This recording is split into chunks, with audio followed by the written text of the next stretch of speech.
Hello friends, welcome back to my channel. आज हम research mythology यानी कि अनुसंधान या शोध पद्धति के बारे में पढ़ने वाले हैं। तो इसके लिए सबसे पहले जान लेते हैं कि रिसर्च या अनुसंधान अथवा शोध क्या होता है। Research is a systematic, objective and scientific process to discover new knowledge, test existing theories and solve problems through analyse and evidence. यानी कि अनुसंधान एक व्यवस्थित, वस्तुनिष्ठ और वैज्ञानिक प्रक्रिया है जिसका उद्देश्य नए ज्ञान की खोज, मौजूदा सिद्धांतों की जांच और विश्लेषण द्वारा समस्याओं का समाधान करना है। यानी कि जो थ्योरीज हैं आपके पास, आप उनकी जांच कर रहे हैं, या फिर आप कोई नई नॉलेज, नई जानकारी निकाल रहे हैं, या फिर आप किसी भी प्रॉब्लम के सल्यूशन के लिए एनालाइज कर रहे हैं, विश्लेषण कर रहे हैं, वही सब अनुसंधान कहलाता है। आज की डेफिनेशन दी है L V Redman and AVH Mory ने।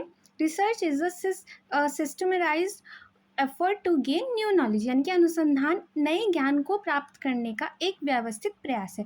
क्योंकि इसमें ये नहीं कि आप कोई भी टेक्निक लगा रहे हैं, लॉजिकल इलॉजिकल, और किसी सॉल्यूशन के लिए वो ज्ञान रिसर्च कहलाएगा नहीं। वो सिस्टमेटिक होना चाहिए, यानी कि व्यवस्थित होना चाहिए। उसके बाद इसकी विशेषताएं क्या होती है रिसर्च या अनुसंधान अथवा शोध की। ये सिस्टमैटिक और लॉजिकल होता है, यानी कि संगठित और तार्किक, यानी कि फॉलोज अ डिफाइंड प्रोसेस। एक पूरा प्रोसेस होता है, एक निश्चित प्रक्रिया होती है जिसका पालन करके आप अपने रिजल्ट तक पहुंचते हैं। उसके बाद ऑब्जेक्टिव, यानी कि वस्तुनिष्ठ, यानी कि फ्री फ्रॉम पर्सनल बेस, यानी कि आप अपना पर्सनल पक्षपात नहीं कर सकते कि आपको जो सही लग रहा है कि आपने उसको बता दिया। जो एक्चुअल में सही है आप उसी को सही बताएं। उसके बाद एविडेंस बेस्ड, यानी कि साक्ष्य आधारित, यानी कि depends on data and facts, आंकड़ों और तथ्यों पर आधारित, यानी कि इसको प्रूफ करने के लिए आपके पास डेटा होगा, आपके पास फैक्ट्स होंगे, उसी के आधार पर आप उसको कह सकते हैं।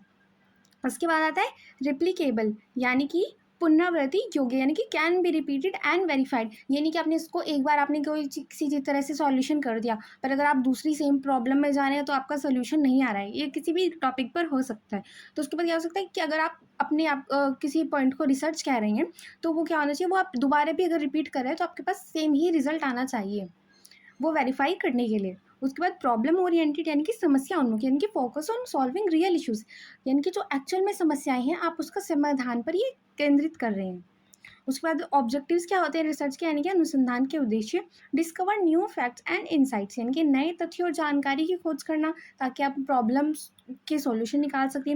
Verify and test existing knowledge, यानी कि मौजूदा ज्ञान की पुष्टि और परीक्षण करना, यानी कि जो आपके पास ऑलरेडी थ्योरीज हैं आप उनकी भी पुष्टि कर सकते हैं, उनको वेरीफाई कर सकते हैं और उनका परीक्षण कर सकते हैं कि क्या वो एक्चुअल में वर्क करती है।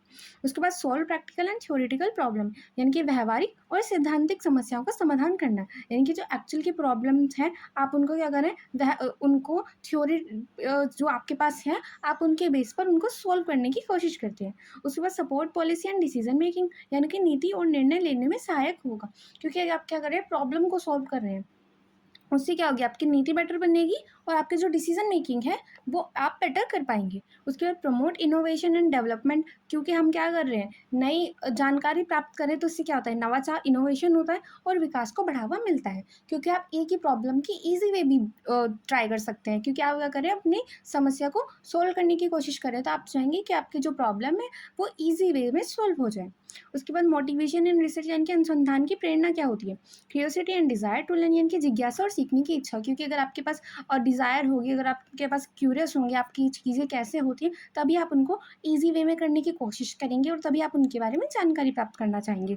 उसके बाद solving social societal and industrial problems, यानी कि सामाजिक और औद्योगिक समस्याओं का समाधान, क्योंकि इसके अंतर्गत ये नहीं कि आपके सिर्फ औद्योगिक आती है या सामाजिक, इसके अंतर्गत दोनों तरह की समस्याएं आती हैं। उसके बाद एकेडमिक और प्रोफेशनल एडवांसमेंट, यानी कि शैक्षणिक या व्यावसायिक उन्नति, कि आप अपनी एकेडमिक यानी कि शैक्षणिक आधार पर भी आप अपने डेवलपमेंट कर सकते हैं, वो भी रिसर्च के अंतर्गत ही मोटिवेशन है। और आप अपने प्रोफेशनल लाइफ में, यानी कि व्यवसाय के हिसाब से अगर आप कोई एडवांसमेंट अचीव करते हैं तो वो भी इसी के अंतर्गत आती है। उसके बाद पर्सनल सेटिस्फैक्शन एंड रिकॉग्नाइजेशन यानी कि व्यक्तिगत संतोष और मान्यता, क्योंकि अगर आप किसी चीज़ को प्रूव कर सकते हैं, अगर आप कोई बात कह रहे हैं, आपने किसी चीज़ पर रिसर्च की और आप उसको प्रूफ भी दे सकते हैं, तो इससे क्या होता है, आपको पर्सनल सेटिस्फैक्शन मिलेगी क्योंकि आप अपने तथ्य पर अडिग रहेंगे। और उसके बाद रिकॉग्नाइजेशन, क्योंकि आपको मान्यता भी प्राप्त होगी अगर आप कोई नया सोल्यूशन फाइंड कर रहे हैं, रिसर्च कर रहे हैं आप किसी चीज़ पर और वो एक्चुअल में वर्क कर रही है, तो इससे क्या होगी, आपको लोग मान्यता देंगे।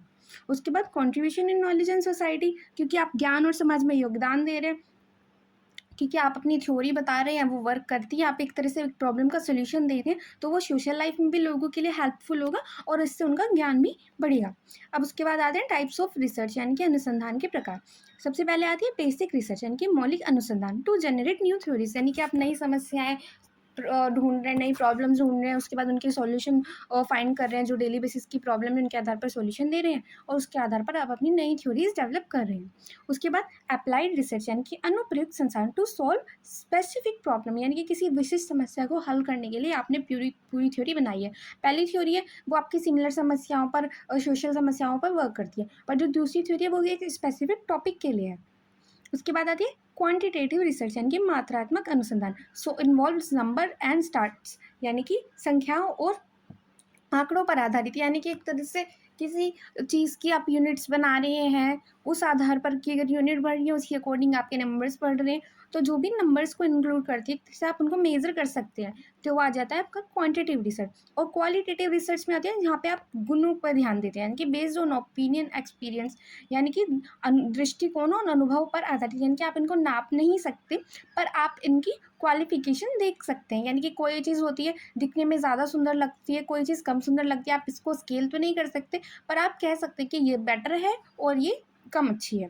उसके बाद exploratory, descriptive, analytical and experimental, यानी कि अन्वेषात्मक, वर्णनात्मक, विश्लेषणात्मक और प्रयोगात्मक, ये सभी अनुसंधान की पद्धतियाँ हैं यानी कि मेथड्स हैं।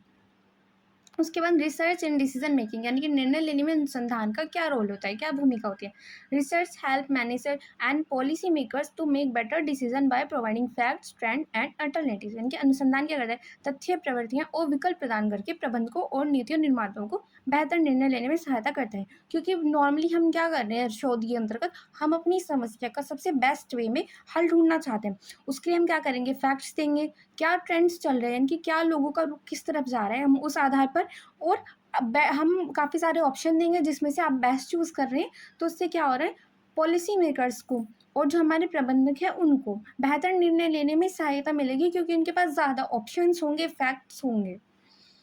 इसके बाद इसके स्टेप्स क्या आते हैं, यानी कि steps in research end of steps of research and decision making, यानी कि निर्णय लेने में अनुसंधान की आखिर क्या प्रक्रिया होती है। सबसे पहले हम क्या करते हैं, आइडेंटिफाई द प्रॉब्लम, यानी कि समस्या की पहचान करना, यानी कि किस आधार पर हम अपने फैक्ट्स इकट्ठा करेंगे। उसके बाद सेट रिसर्च ऑब्जेक्टिव, यानी कि हमारे अनुसंधान का उद्देश्य क्या होगा, हम किस बेस पर अपनी रिसर्च करना चाहते हैं। उसके बाद कलेक्ट रिविलेंट डेटा, यानी कि संबंधित डेटा एकत्र करेंगे, यानी कि जो भी समस्या से रिलेटेड हमें लगता है कि काम का डेटा है हम उसको एकत्रित करेंगे। उसके बाद उसको एनालाइज एंड इंटरप्रेट डाटा, यानी कि डेटा का विश्लेषण करेंगे और व्याख्या करेंगे, यानी कि जो हमने डेटा किया हम उसको विश्लेषण करेंगे। उसके बाद डेवलप एंड इवेल्युएट अल्टरनेटिव्स, यानी कि विकल्पों का विकास करेंगे और फिर उनको कंपेयर करेंगे, यानी कि उनका मूल्यांकन करेंगे। उसके बाद मेक इन्फॉर्म डिसीजन, यानी कि जो हम हमारे वैल्यूएशन के बाद, मूल्यांकन के बाद जो हमने डिसीजन लिया है हम उसको सूचित करेंगे। और उसके बाद इम्प्लीमेंट एंड मॉनिटर, यानी कि कार्यान्वयन करेंगे और निगरानी करेंगे, यानी कि जो हमने डिसीजन लिया है क्या सभी चीज़ें उसी तरह से हो रही हैं, हम उसका ध्यान रखेंगे। अब उसके बाद आता है rules of research in various areas, यानी कि विभिन्न क्षेत्रों में अनुसंधान की क्या भूमिका होती है।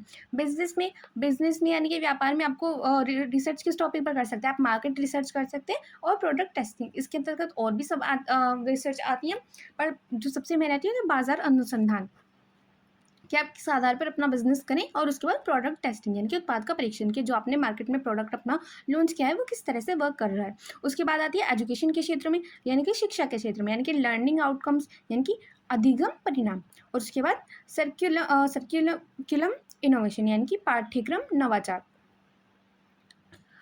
उसके बाद आती है हेल्थ केयर, यानी कि स्वास्थ्य में, यानी कि ड्रग ट्रायल्स, यानी कि दवाओं के परीक्षण, डिसीज प्रिवेंशन, यानी कि रोग निवारण, यानी कि आप कोई नई मेडिसिन लाए हैं किसी पर्टिकुलर इलनेस के लिए, और उसके लिए आप क्या करेंगे, पहले उसको ट्रायल करेंगे, तभी आप अपने पेशेंट्स को दे सकते हैं।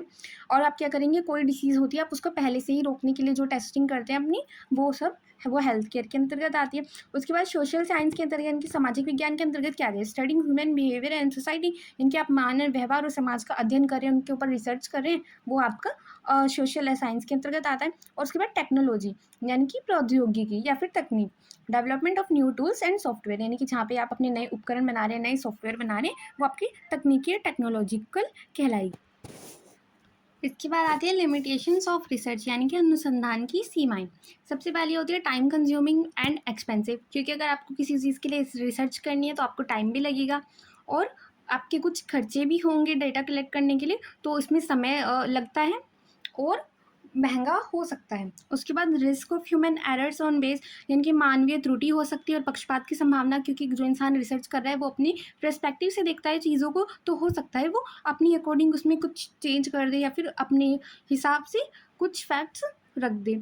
उसके बाद हो सकता है डेटा में भी इनकम्प्लीट एंड इनएक्यूरेट, क्योंकि डेटा अधूरा और गलत भी हो सकता है कि आपने जो सोर्सेज यूज़ किए हैं हो सकता है वो बिल्कुल परफेक्ट ना हो, या फिर आपके पास जो डेटा आया है उसमें आप अगर आपने जैसे कि प्रश्नावली यूज़ करते हैं जैसे कि लोग, कि आप अपने आंसर्स मार्क कर सकते हैं, हो सकता है कि उस टाइम उस इंसान ने ही अपनी अकॉर्डिंग आंसर्स गलत मार्क किए हों, या फिर जैसे भी लोगों का मूड होता है, जैसे भी उनका बिहेवियर होता है, तो हो सकता है कि हमारे पास जो डेटा है वो एक्यूरेट ना हो। उसके बाद नॉट ऑलवेज जनरलेबल, यानी कि हर स्थिति में लागू नहीं किया जा सकता। हो सकता है कि आपने जिस पर्टिकुलर फैक्ट के लिए डेटा यूज़ किया है वो दूसरे फैक्ट में काम ना आए, हो सकता है वो सिर्फ एक ही फैक्ट के लिए हो। उसके बाद एथिकल एंड प्रैक्टिकल कॉन्स्टेंट्स, यानी कि नैतिक और व्यवहारिक सीमाएं होती हैं, यानी कि लोगों का जो एथिक्स होते हैं वो अलग हो सकते हैं, जो उनकी व्यवहार हो सकता है वो अलग हो सकता है, उस आधार पर भी ये अलग हो सकते हैं। इसके बाद आता है व्हाट इज़ रिसर्च मैथोलॉजी, यानी कि अनुसंधान पद्धति या शोध पद्धति क्या होती है।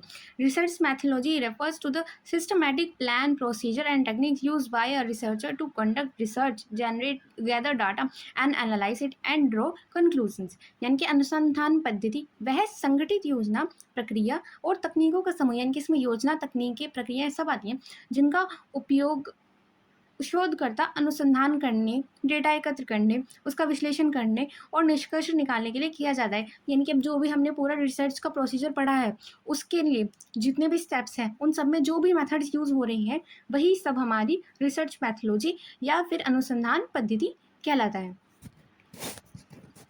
इसके बाद इसकी डेफिनेशन दी है CR कोथारी ने research methodology is a way to systematically solve the research problem, यानी कि अनुसंधान पद्धति अनुसंधान की समस्याओं को व्यवस्थित रूप से हल करने का तरीका है। यानी कि आपके रिसर्च में जो भी स्टेप्स आते हैं, जो भी प्रॉब्लम्स आती हैं, आप उसके लिए जो भी सोल्यूशन यूज़ कर रहे हैं, जो व्यवस्थित है यानी कि सिस्टमैटिक है, वही हमारी रिसर्च मैथोलॉजी कहलाता है। अब इसके बाद आती है कैरेक्टरिस्टिक्स ऑफ रिसर्च मैथोलॉजी, यानी कि रिसर्च मैथोलॉजी की क्या विशेषताएं हैं। ये भी एक सिस्टमैटिक प्रोसेस है एज रिसर्च, यानी कि व्यवस्थित प्रक्रिया है। फॉलो अ प्लान प्रोसीजर, यानी कि एक नियोजित ढांचे का पालन करते हैं कि आपके पास पूरी प्लान प्रोसीजर है, आपका एक प्रोसीजर फिक्स है, तरीका फिक्स है, उसी आधार पर आप ये प्रक्रिया करेंगे। उसके बाद ऑब्जेक्टिव अप्रोच, यानी कि वस्तुनिष्ठ दृष्टिकोण, यानी कि फ्री फ्रॉम पर्सनल बाइस, जैसे कि हम अपनी रिसर्च में पर्सनल बेस नहीं चाहते, तो उसकी पद्धति में भी हम पर्सनल बेस यानी कि व्यक्तिगत पक्षपात नहीं चाहेंगे। उसके बाद साइंटिफिक टूल्स एंड टेक्निक्स, यानी कि वैज्ञानिक उपकरणों और तकनीकों का प्रयोग किया जाता है। उसके बाद वैलिड एंड रिलेबल, यानी कि वैध है और विश्वसनीय, produce consistence and accurate result, यानी कि सटीक और समान प्रमाण देती है। यानी कि अगर आपने किसी चीज़ के लिए एक मेथड यूज़ किया है, अगर आप दूसरी प्रॉब्लम सिमिलर प्रॉब्लम के लिए सेम मेथड यूज़ करें, तो आपका आंसर भी उसी अकॉर्डिंग आएगा। उसके बाद फ्लेक्सिबल एंड एडेप्टिव, यानी कि लचीली है और अनुकूल है, can be adjust as per need, यानी कि अगर आपको किसी ज़्यादा क्वांटिटी में करना है, कम क्वांटिटी में करना है, उस आधार पर आप इसको बदल सकती हैं, उस आधार पर आप इसको ढाल सकते हैं।